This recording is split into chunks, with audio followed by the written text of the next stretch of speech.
country of the Rupununi and the Essequibo, daytime or night.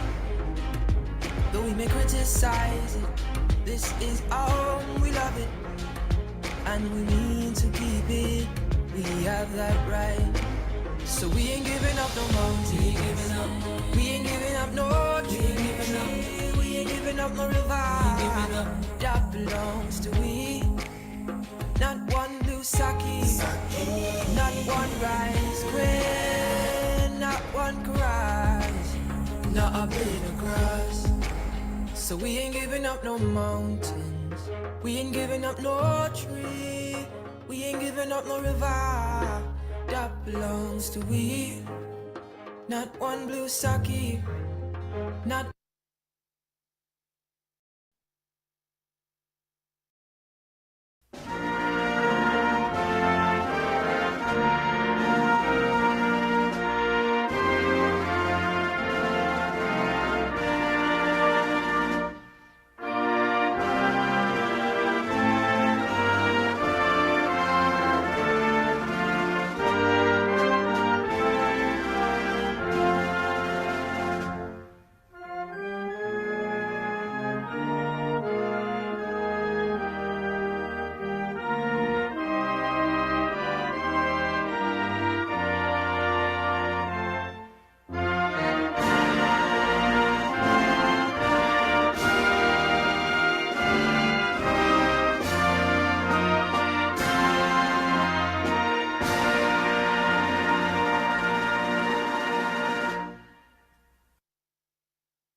hearing anything. Yeah, because the person's thing is on mute. Is there somebody you can text?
The Institute of Social and Economic Relations and the interim director of the Consortium for the Graduate School of the Social Sciences for the Caribbean.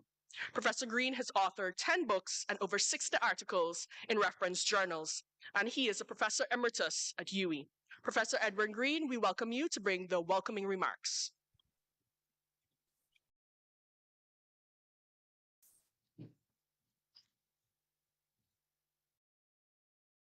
Good afternoon, all. Dr. Tivia Hollins, Chair, other speakers, Vice Chancellor, Mr. Haynes, Ms. Razul, our partner, Exxon, ladies and gentlemen. It is the greatest of pleasures for me to extend warmest welcome to you on behalf of the university community, and in particular, the members of the council, which I have the honor to chair. I take this opportunity to congratulate Vice Chancellor Paloma Mohammed Martin, the senior management team, and all those who have been engaged in the coordination and delivery of this landmark event. Its significance in the calendar of the University of Guyana's 60th anniversary celebration cannot be overemphasized. Its importance is fully amplified in the conference team calling 592, honoring, researching, igniting diaspora. This illustrates the innovative nature of this exercise, both in its conceptualization and delivery. Yet, it is a recognition that the focus of this engagement is beyond that of a UG alumni reunion or a homecoming of alumni and friends. But it is one of building economic, cultural, social, and knowledge bridges between participants in different countries and locations, linking inclusive Guyanese societies. As the original announcement of this conference so aptly states, Guyana has produced distinct diasporas in major capitals. Communities of Guyanese and Caribbean people, such as in Brooklyn, Toronto, Brixton, and many other places, are commonly referred to as Guyanese and Caribbean diasporas. In these and other places, the home culture survives and thrives away from home. In this regard, it's important to note that in February 2022 at the Turkine campus, and with the approval of Council, the University of Guyana Foundation was launched as an independent non-profit organization with a board including a group of distinguished Guyanese trustees and ex officio members, including the Vice Chancellor and other senior members of the university. It is also grounded in the diaspora, with associate groups in Canada, the Caribbean, the UK, and the US, led by esteemed Guyanese members of those communities, acting as patrons for the ventures of raising funds and increasing regional and international partnership. They open doors in support of the university and the university's Blueprint 2040. As chair of the foundation, I wish to take this opportunity to thank the over 40 members of the foundation, some of whom are participants in this diaspora conference, for volunteering their time and services to ensure that the university survives and thrives. They truly demonstrate a form of meaningful diaspora activism for which we are truly grateful. I urge you to visit the Foundation's website, ugfoundation.org, to see who we are, what we do, how we do, and ways in which you too can meaningfully contribute. This includes participation in the marquee funding events in the diaspora in celebration of UG's 60th anniversary. From the exciting program, however, distributed by the Division of Philanthropy, Alumni, and Civic Engagement in the Office of the Vice Chancellor, it is clear that it is intended for your engagement over the next 3 days to approach the theme from many angles from strengthening civil society to promoting intercultural cities, from combating intolerance and discrimination to designing future forms of engagement with the diaspora in evolving new norms. In so doing, I can imagine that from discussions and your discussions would help the university to project achievements in terms of new standards, adopt policy proposals, promote ambitious practical cooperation programs, and identify and disseminate good practices. But there are other important offshoots and expectations that should also be of great benefit to Guyana's overall concerns and development. As this conference seeks to explore the concept of diaspora through an interdisciplinary lens, hopefully its outcomes will help the University of Guyana to do several things. Recognize the importance of activism as a positive construction for connecting, building, and sustaining diaspora relations. Analyzing the causes of displacement and alienation as elements of diaspora geopolitics that tend to be impediments to building inclusive societies.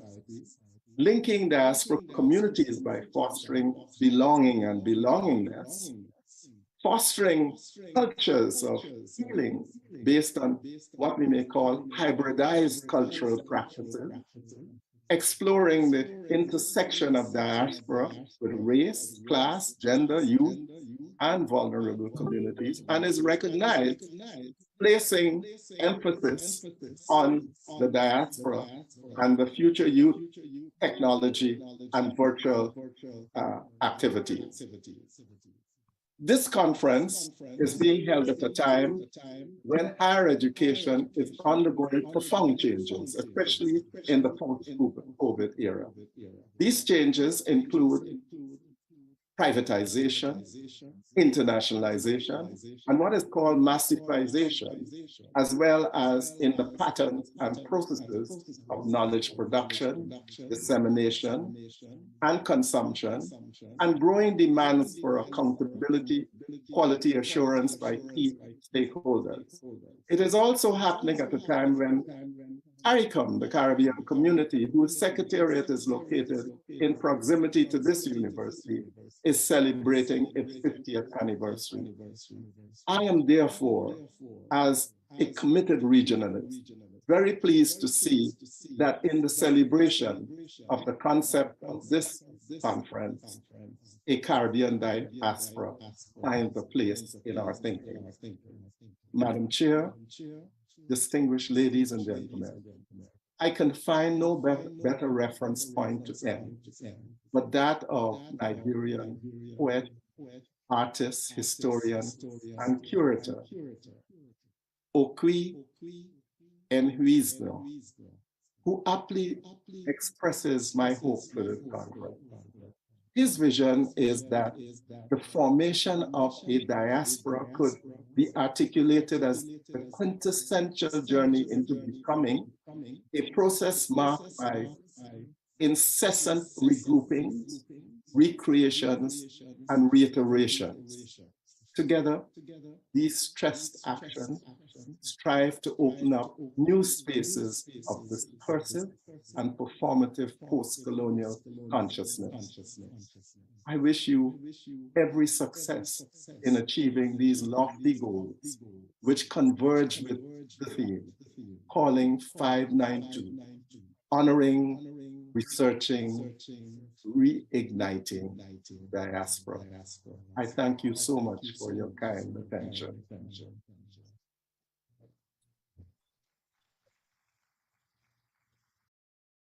Thank you, Professor Green, for the welcoming remarks. And I will now like to call to the podium Ms. Rosalinda Razul from the Office of Diaspora Engagement for the Ministry of Foreign Affairs and International Cooperation.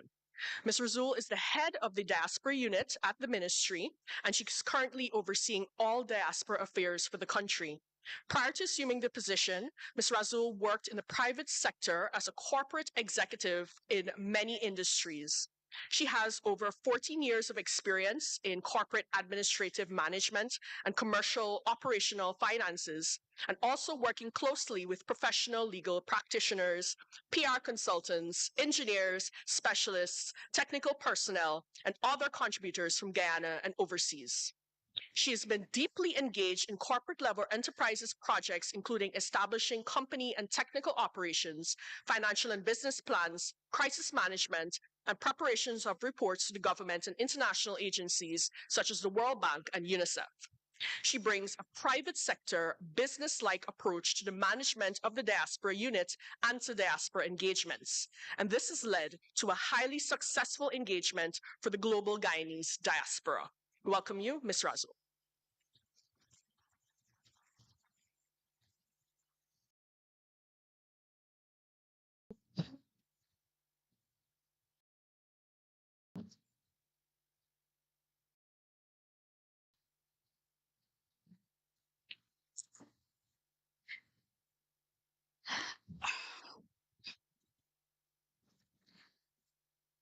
Chancellor of the Council of the University of Guyana, Professor Edward Green, Madam Vice Chancellor, Dr. Paloma Mohammed, Deputy Vice Chancellors, Chairman of the New Haven Merchant Bank, Dr. Floyd Haynes, Excellencies of the Diplomatic Corps, distinguished professors of the University of Guyana and partner universities, representatives of academia, industry leaders, our Guyanese diaspora present here today and viewing across the globe, special invitees, ladies and gentlemen, good morning. I'm very delighted to be back at my alma mater, noticing some significant changes and improvements, none of which existed in my time, but that's okay. I can live with that. I want to thank Vice Chancellor Dr. Mohammed for inviting the Ministry of Foreign Affairs and International Cooperation to participate in its second Diaspora Conference. I read the 41 pages long program booklet to get an understanding of the direction and discussion topics of this conference, promoted as the university's first Diaspora Conference post-COVID-19, the first being in 2018. I've considered carefully the topics that will be discussed and deliberated over the next few days, and in light of the theme for this conference, ponder on how best to lay the foundation for discussions that will be instructive, profitable, enriching, and edifying. And in that engagement of the mind, the first and the last part of the theme, displayed on the screen, caught my attention. Call in 592. Reference to the Guyana Code, and reigniting diaspora. It was these two parts of the theme that provided me with information that is critical to the next few days discussion.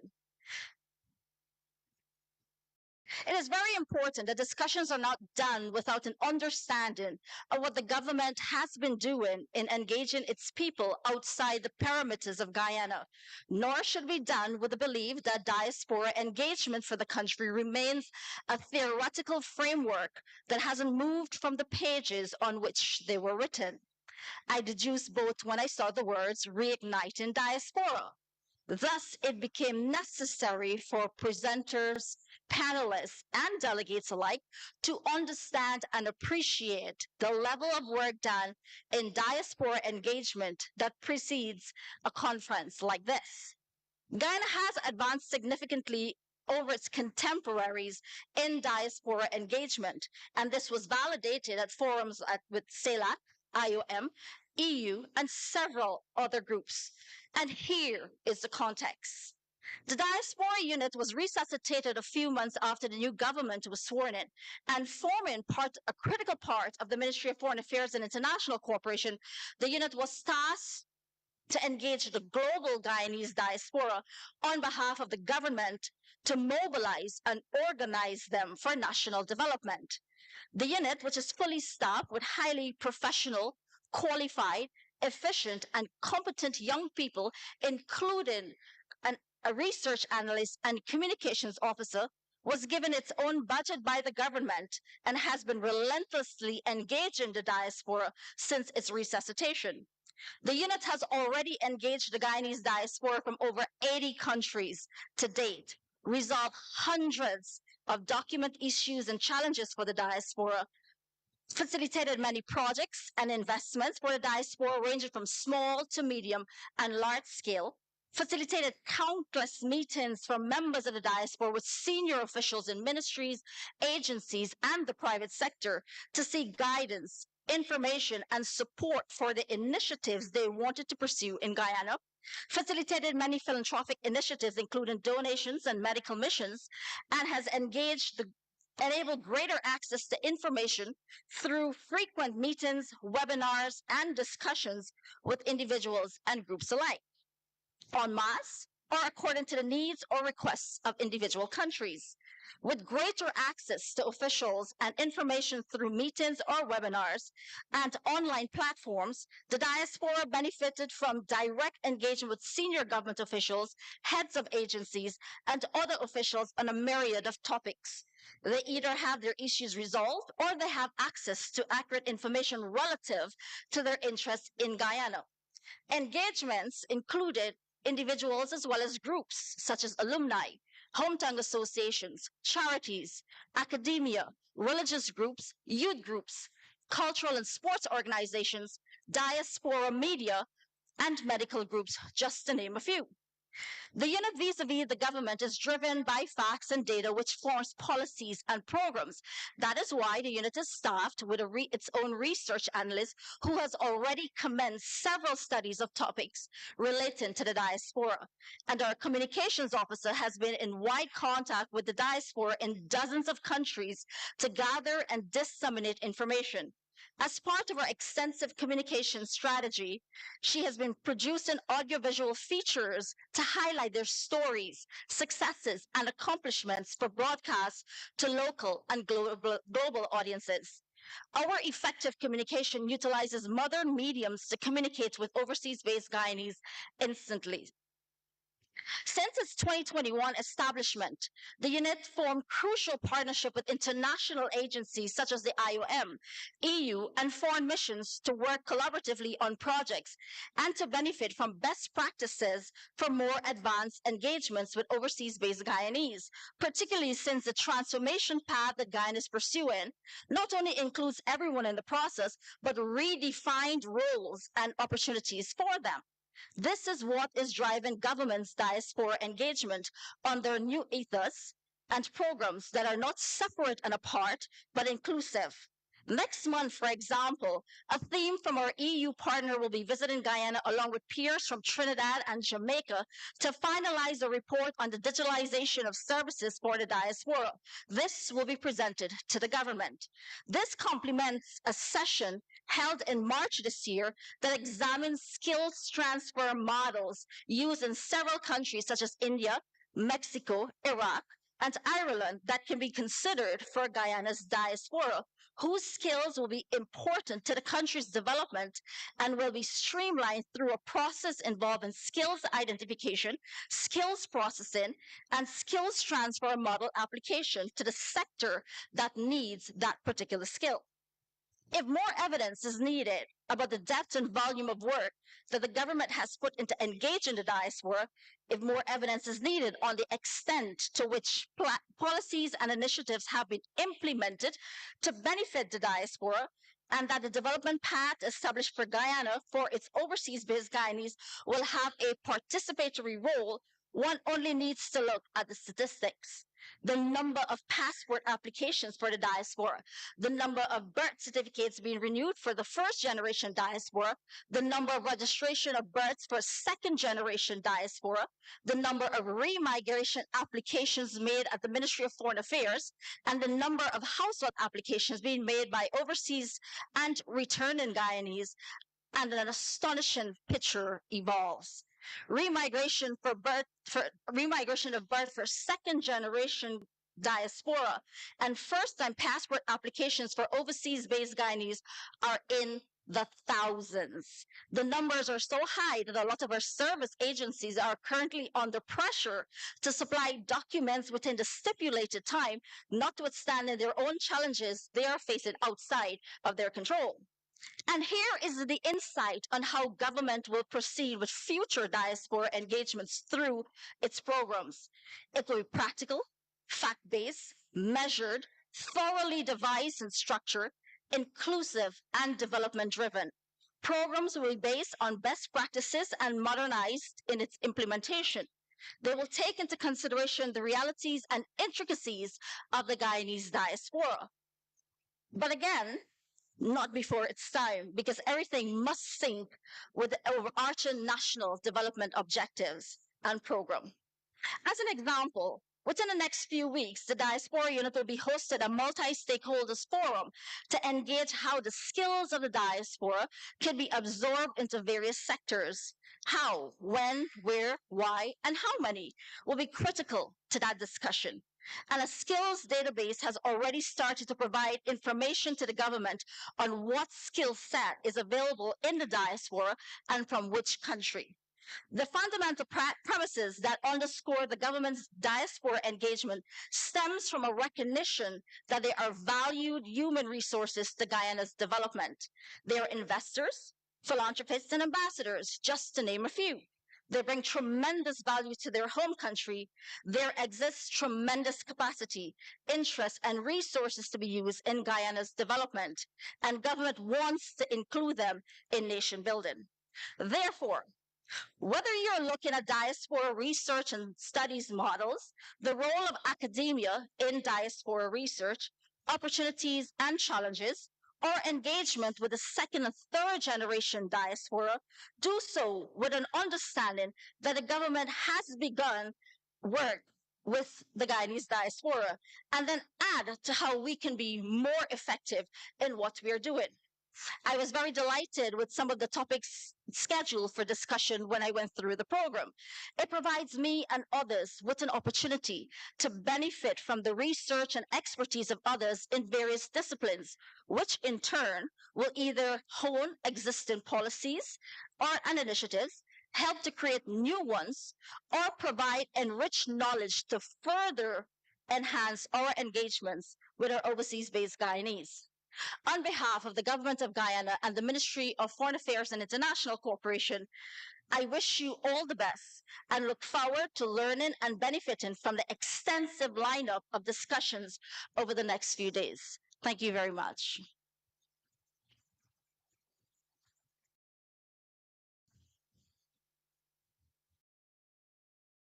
Thank you, Ms. Razul.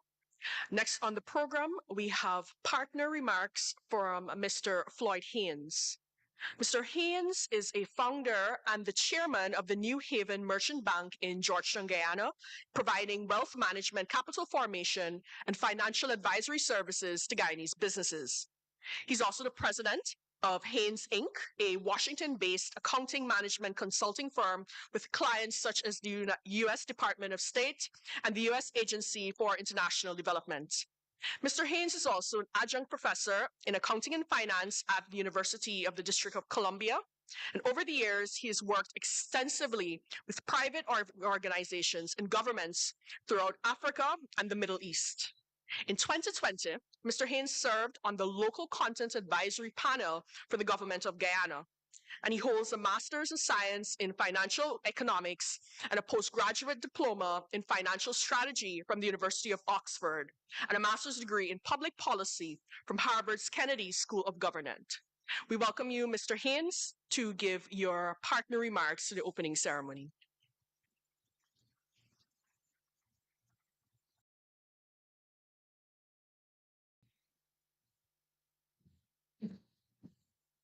Good morning, ladies and gentlemen. All protocols have been observed. As a student of English Lit, I'll start with I'll invoke Shakespeare to kick us off here.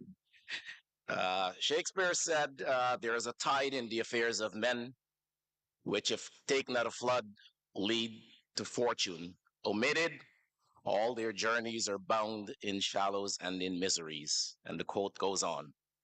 I want to submit that there is a tide in the affairs of nation, and Guyana's tide is at its flood. There has never been a time in Guyana's history when there are more opportunities for Guyanese and Guyanese businesses.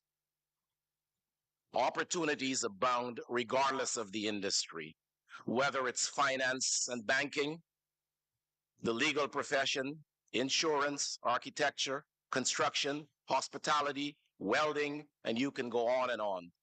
The opportunities are unlimited.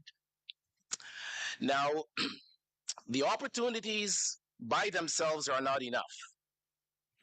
Guyanese must be in a position to take advantage of these opportunities. And to that extent, the diaspora plays a crucial role in helping Guyanese to bridge that gap. No country in the world can transform and develop without the role of its diaspora talent. I've traveled all over the world and I've seen Guyanese operating at the highest level of every industry in this world, all over the world. And if they're doing it there, why can't they do it here? Are there challenges? Of course, there are challenges. But we have to improvise, adapt, and overcome those challenges. We in the diaspora have got to be patient. We cannot continue to say, you know, the coffee is not cold enough. Those French fries aren't even real potatoes. I mean, these are real. I've heard these things. We've got to be patient. You know, it's sort of like to move someone out of the diaspora back into Guyana is sort of like an organ transplant. And sometimes the body rejects the organ. But we've got to be able to work together as a group in the interest of Guyana. I'm familiar with the work Foreign Secretary Robert Prasad and Rosalinda are doing with the diaspora unit. I've been part of some of those outreach efforts. I'm also familiar with the work VC Dr. Mohammed and my good friend Dean Lucas, I don't know if he's here, has been doing as well in those areas. It is hard work. It is not easy, but it's work that has to be done. You know, but there is an enormous amount of Guyanese talent that resides outside of Guyana. And we've got to stretch our hands out and embrace them. On the one hand, we've got to be patient in the diaspora, and we back home, I'm saying we on both sides because I'm half and half. I now live in Guyana 2 to 3 months out of 3 weeks out of every month, and in DC about a month or so. So I'm kind of have my foot in both sides. And so I understand a little bit the perspective or the point of view from both sides. And what I'm saying is that we have to get beyond the petty differences that separate and keep us apart. And we've got to come together in the interest of this country. Let me tell you where Guyana is. The GDP grew by 62% last year. It is projected to grow on average in excess of 35% per year for the next 5 years. And these aren't Floyd Haynes's numbers. So says OPEC, so says the World Bank. With numbers like that, where else do you want to take your talent? Why not Guyana? So I implore those of us in the diaspora to work through the diaspora unit, work with VC, Dr. Mohammed and her team to come back, bring your skills. There are various roles for the diaspora to play. Some of it could be investment. Some of it can be a skills and knowledge transfer. There are folks in the diaspora who are retired and are willing to come back and lend their skills. We should embrace them. That's on the diaspora side. And those of us at home should be welcoming and be patient as the members of the diaspora adapt and become comfortable with the new Guyana. So with that in mind, I want to thank you all and looking forward to a successful 2-3 days of conference. Thank you.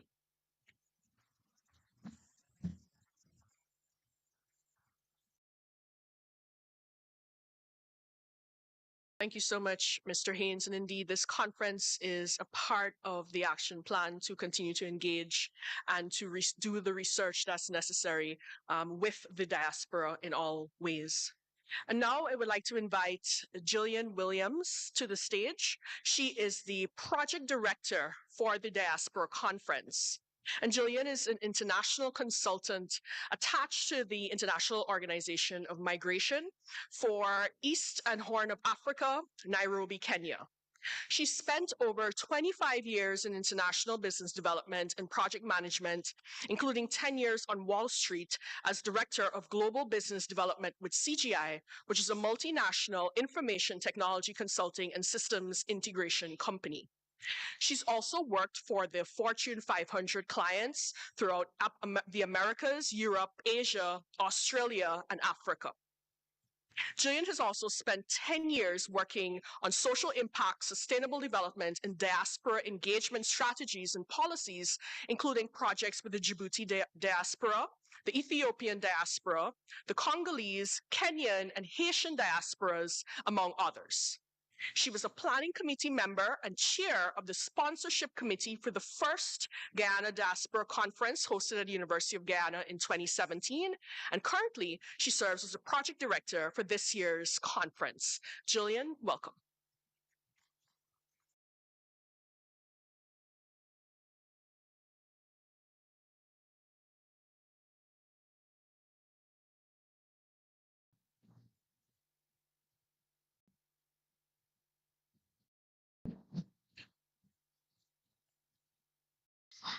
Good morning, ladies and gentlemen. All protocols observed. I would like to just take a moment to say a few words about the team that planned this conference. This was a true team effort, and I am honored and proud to be a member of this team. A heartfelt thank you to all the members of the planning teams, the subcommittees, and everyone who worked on this conference. We would not be here without all of you and without the contributions of each and every one of you. Simply put, I'm in awe of the talent, the professionalism, and the energy of the UG teams. There's just no words for that. And I have said this many times, and I'm sure they're tired of hearing me say this, but this is a well-oiled machine. It truly is. And to think that they plan and execute several events a week. This conference is just one of those events. Each week, there are several events planned and executed at the same level of professionalism that this conference has been executed in. And they do it beautifully. Just to mention a few names, on the content team, we had Professor Wazir Mohammed, Dr. Tivia Collins, and Dr. Corinne Jacobs-Chester. We have the deck team led by Jai Dionoth.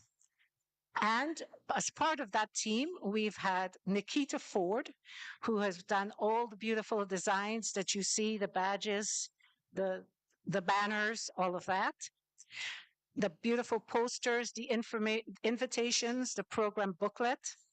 We have Yolaski Jarvis, who handled all the logistics, making sure that everyone had transportation to get here, that all the meals are provided, and all of the logistics.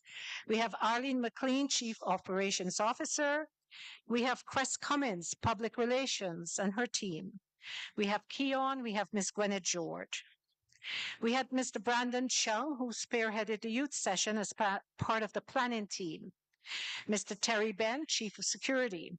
We have the PACE team led by Jolie, with Stephen, Cheryl, Calvin, Sharon, Tara, Latoya. I hope I'm not leaving anyone out. Of course, we have Mr. Porter and all the maintenance teams and crews that made sure that we were all able to be here today, seated comfortably, and all the arrangements to combat the rain.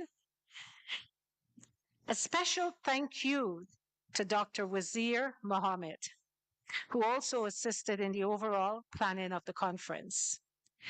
And as you all know, all of these UG teams are under the leadership of the Vice Chancellor, Dr. Paloma Mohammed. So last but not least, thank you, Dr. Mohammed, for spearheading this conference and giving Wazir and I, as Diaspora members, the opportunity to be part of this team and part of this historic event. So please give a hand, everyone, to the UGTs.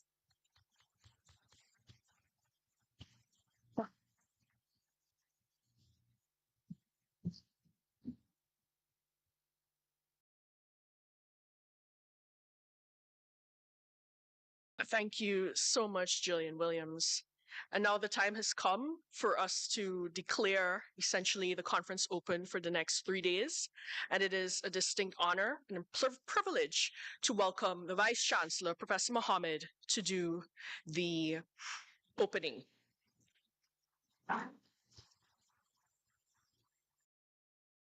Professor Mohammed, I'm going to read your bio. Professor Mohammed is the 11th Vice Chancellor. She's been awarded 2 presidential medals, as well as the City New York Medal for Culture. In 2014, she was named among the top 5 most influential women in the country. And in 2015, she became the first woman to receive the Caribbean Laureate for Excellence for Arts and Letters Award, which is considered the Caribbean's Nobel Prize. Please allow me to welcome you. Thank you very much. Ladies and gentlemen, I am going to stand on all the protocols that have been observed before, and also to apologize, even though it's the rain's fault that we began a bit late this morning. But if you are going to be trying to work at a professional level, we have to begin on time. And I'm very disturbed that we lost about 15 minutes this morning. So I apologize to everyone who was here on time, but as you know, the rain did not cooperate. I'd also like to complete the quote.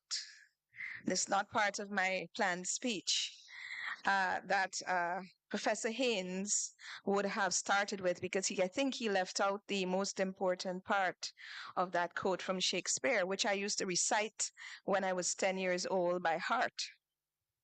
And I remember the end. It says, "On such a full sea are we now afloat, and we must face the current when it serves." Okay, somebody with a camera. So shall I start again? Okay. On such a full sea are we now afloat, and we must face the current when it serves, or forever lose our ventures. That's the significant part. So here we are today in an attempt to ensure that we support all the actions, activities, endeavors, hopes, and promise of this great nation of ours, as we ensure that we do not lose this moment and lose our ventures. And so it gives me the greatest pleasure on behalf of the University of Guyana senior management team, our deputy vice chancellors, our registrar, our senior faculty, librarian, and all the teams, faculty and students, as well as the conference directors of this second Diaspora conference. A warm University of Guyana welcome to the 200 conference presenters, chairs, attendees, and special guests in person and online. And if you are Guyanese returning home, I see quite a number of them. Some of them are beloved professors, one who taught me in this very room. And it would be very remiss of me if I did not acknowledge the presence of our darling and dear beloved Professor Ken Dance, who made it back with his wife, Donna. He taught me in this room.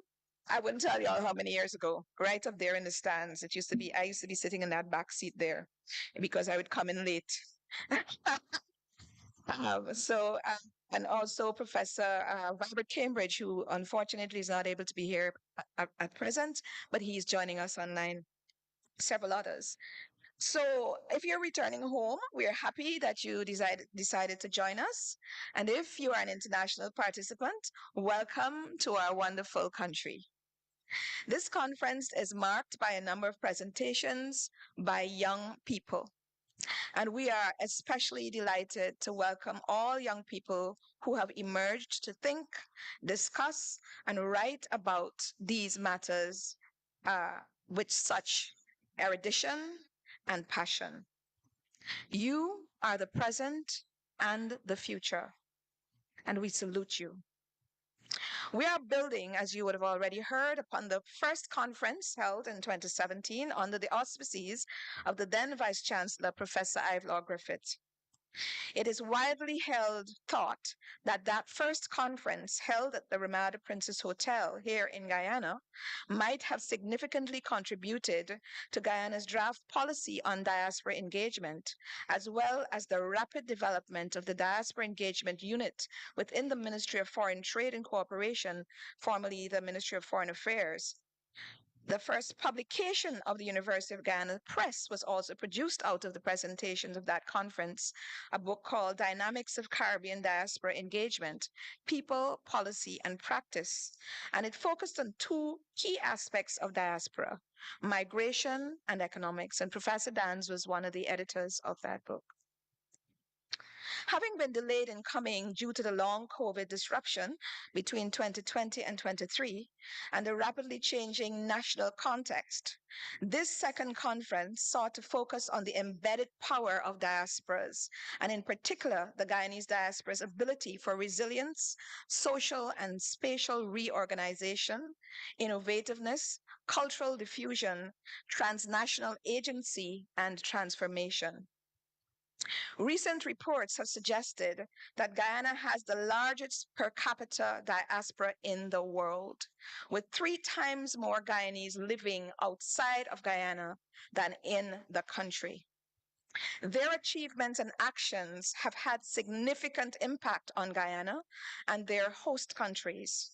For instance, it's reported that remittances back to Guyana in 2019 have been in the vicinity of 2.6 billion US dollars, and foreign direct investment a further 1.6 billion US. The aggressive business agenda of the present government of Guyana have tracked new projects which alone could have exceeded in 2022 all of these two numbers combined.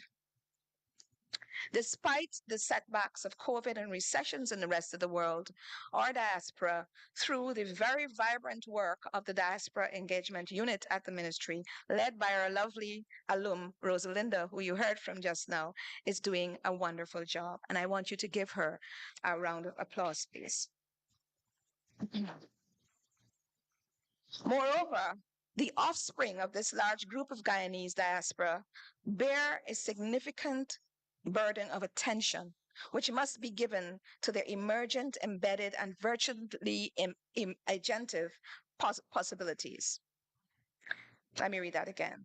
The offspring of this large group of Guyanese diasporas bear significant attention given their emergent, embedded, and virtually agentive possibilities.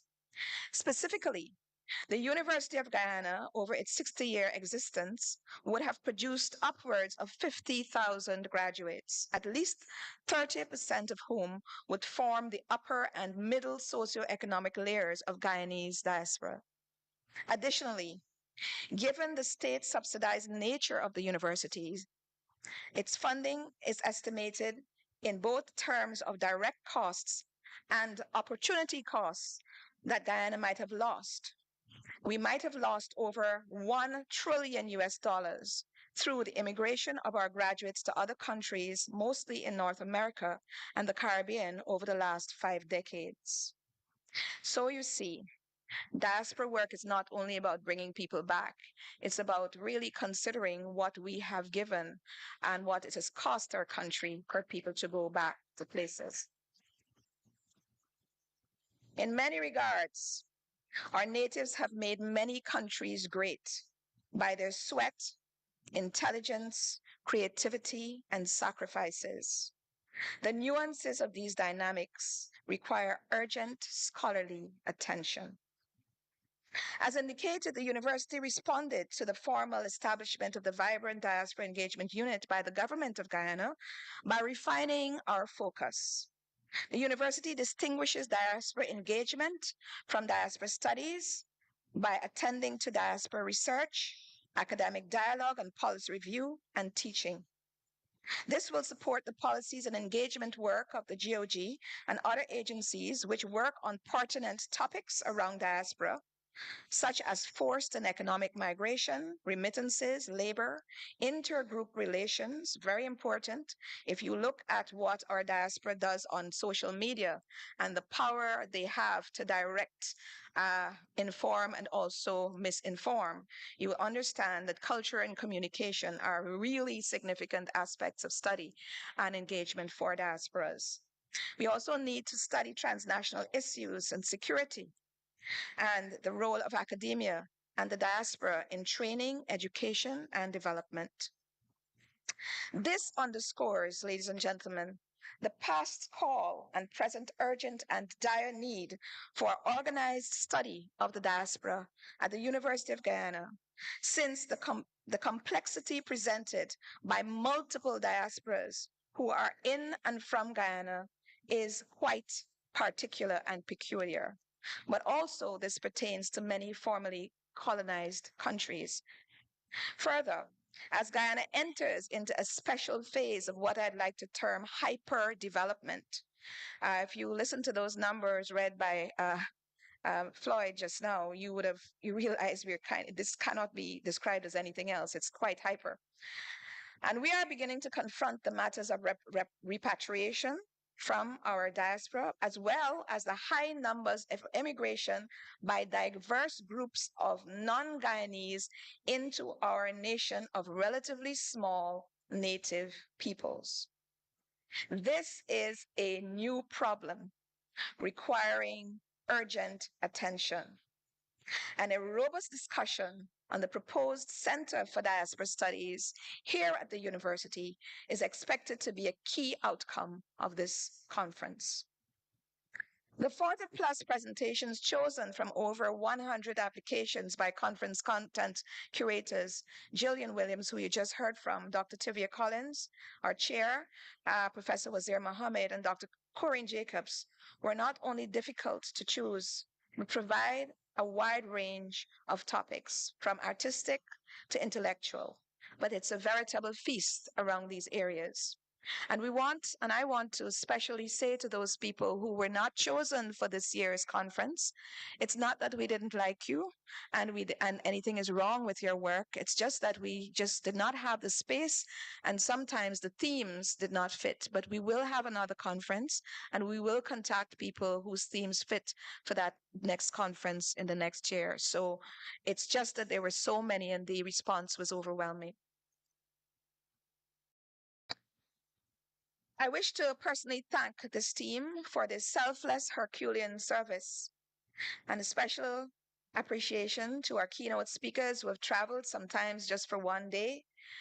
So I'd like to recognize Dr. Mojo Thibault and Dr. Liza Riddle, as well as I've already recognized Professor Dans, Professor Cambridge Online. I'd also like to recognize and thank two ambassadors from India and Mexico who are here this morning, who are sharing on a panel their country's best practices, because these two countries, as you would have heard, are really global powerhouses in diaspora management and engagement at the political level. Most important, I am very delighted that this is the first time in our 60-year history that the university has taken the decision to host an international conference of this size and stature using our own resources, manned completely by our staff on our own campus. Ladies and gentlemen, this is both a response to economic conditions, but also a testament to the innovativeness and robust operational core that the university has developed over the past 3 years to support our academic and intellectual trust. This has been a whole university endeavor. It really has. And some departments will lead it and have been leading it. And in this regard, I wish to sincerely thank all the parties in the universities for all their contributions. But we must especially acknowledge, and I'll just not call names because Jillian has done that, but the departments of PACE, DEC, the Tactical Online Services Unit, estate management, maintenance, and custodial services. And with regard to the custodial services, I'd like to ask for a special round of applause for them, because these men and women and ladies have been making everything clean, making everything dry this morning in particular. So please give a round of applause for our custodial people. The Office of Occupational Health and Safety and the 60th Anniversary Implementation Committee and Security Unit, the Enterprise Unit, and units preparing the signal site stores, especially for this conference. The student clubs, we have a lot of students around, volunteers, faculties and departments within the university. And if I can give a shameless plug for the 60th Anniversary Committee, I heard they have umbrellas to sell, raising funds. Our little conference would not have been possible in the way that you will experience it without the stoic and unrelenting support of friends and partners. Many of them are named, many of them are unnamed. Some you will see in the branding and communication and record of this conference, and some are in our hearts and minds. But to all of you, we hoped by the end of this conference, we would have proved ourselves worthy of your generosity, your trust, and your vision. We expect this hard work to resonate well beyond these few days. Moreover, we expect that you will all experience Guyana, the university, and the conference, not only through the working sessions, but also through the welcome soiree. And by the way, we do have a soiree tonight, a reception. We did something that was a little unusual. We did not print anything, and we put all of the invitations for the sidebar events into our program. So those of you who are present and who are listening and who are involved in the conference, please check the program for the invitations because they're digital. And for those people to whom I forgot to clip the invitations out and send them to you separately, I see some people in the front row here. I will do so soon as I'm finished speaking. But this thing is happening tonight from 7 to 9 in the arbor of the Faculty of Technology's garden. It is called a soiree because it is not a reception. It is going to be a cultural event where we are introducing not only Guyanese food, but Guyanese culture, storytelling, music, drumming, dance, etc.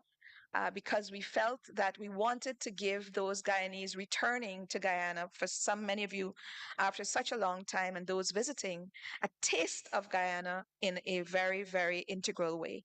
So that experience is there. If you didn't get the invitation, I'm issuing it verbally now.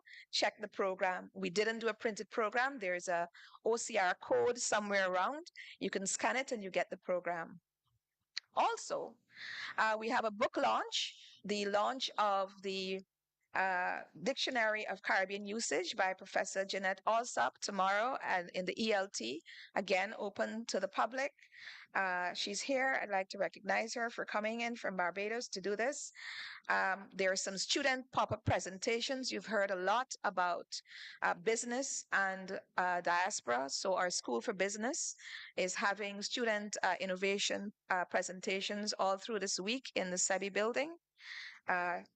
We also have some media exposure. So people who want to speak on UG Radio, speak on UG Television, contact Jai and others, and they will do the interviews for you. And we also have local media who we'd like to thank for covering.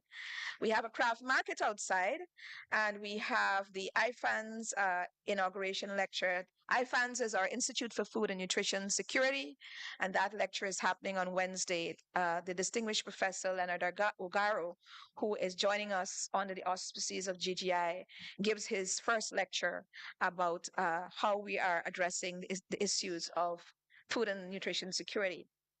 Also, we have a signal tour of the university, which we have created just for this event. And this is an 8-site tour. The university, of course, has 141 departments, but we've chosen 8 specific sites which you can tour in the afternoons. You see the time on the program, and it will take you about an hour and a half to either walk or drive there. We will arrange it. Please let Jai and the hospitality team know. We're doing it tomorrow and the next day. So there's quite a bit to do. And outside of all of that, we want to encourage you to support the local restaurants, tour companies. I shouldn't say say buy any UG rum, so buy UG books, and ensure you visit our website and our store. And so, ladies and gentlemen, having said that much, I'd like to welcome you. Thank you most sincerely for your scholarship, partnership, and presence, and to bid you a wonderful conference. It gives me distinct pleasure now to declare the second Diaspora Studies Conference of the University of Guyana open. Thank you.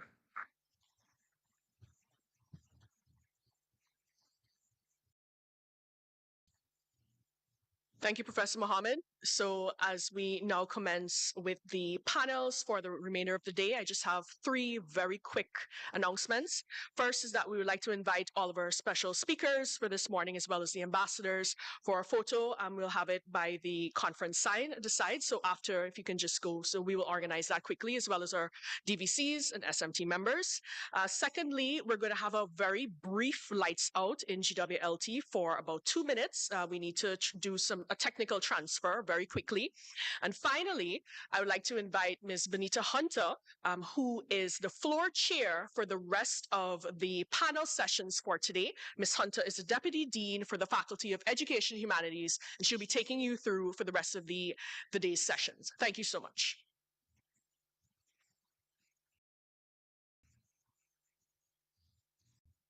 Good morning, everyone. All protocols haven't been observed. At this point in time, just before we have the lights out, I want to say just a few things to you. Our coffee break is going to be 11:50 to 12, but if anybody is in need of a picker-upper, a warm-up or so on, we have a tea station on my right. And the tea is extremely wonderful. I tried it. We also want to quickly say to you that please check your registration packages for guidance on health and safety and security. Contact details are included in the document, so if there's an emergency, you can make immediate contact for assistance. We want to ensure that you are safe and that you enjoy your stay on campus for the 3 days coming. The Wi-Fi password is also available. It's pasted up around our building, so you can access that. There's also the technology to scan, so you have that to deal with. Our next session is going to be shortly, and it's going to be chaired by Dr. Melissa Eiffel, who is our Deputy Vice Chancellor, Institutional Advancement, University of Guyana. She is going to be our chair after we do the short transition with electricity, and you get up, you move, do a little blood movement from the top to the bottom. You know, that's important. So thank you very much for being here. It is a pleasure having you. Thank you.